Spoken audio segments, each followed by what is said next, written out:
Hello বন্ধুরা, তোমরা কিরকম আছো? আমি নতুন একটা ব্লগ নিয়ে চলে এসেছি। এই যে আমার কয়েকটা বন্ধু আছে, দেখতে পাচ্ছ, যে আলু গাড়ছে।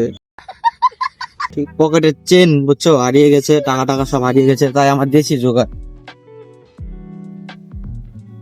এই দেখতেছো, কাছে ধরারই দরকার নেই বাড়া, এভাবে ধরবো আর এইভাবে মারবো, এভাবে ধরবো আর এইভাবে, মানে এত জোশ, এত জোশ। পিছনে আমার দুই ভাই আসছে। বল ভাই, কি বলবি? আমি এই যে বিড়ি খেতে খেতে যাচ্ছিলাম, তো ধরা পড়ে গেলাম।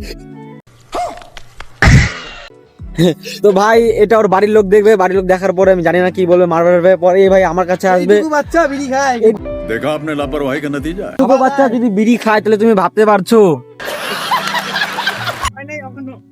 কত দিন আরো মানে বাকি আছে। এ যদি এখনই বিড়ি খায়, এটা তোর বাড়ির লোকের কাছে যাবে, বুঝছিস? দাঁড়া, গাইস, আমরা দুই এত বড় বড় ছেলে, টাকা থাকে না, এই যে এর কাছে এভেলেবেল টাকা।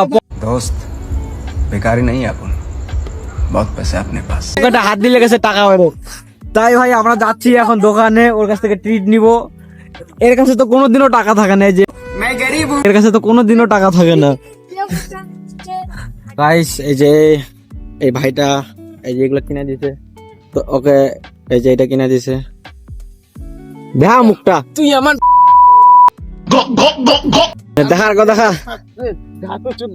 दिमाग खराब हो जाएगा। मैं माँ अम्मा बहन पे आ जाऊंगा मैं इनकी। পুষ্পারাজ, এ পুষ্পারাজ বল কিছু।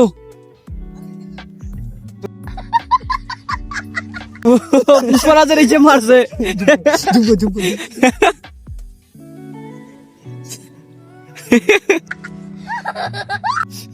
মার মার পুষ্পারাজ মার। এই দেখ বুড়া, দেখ ও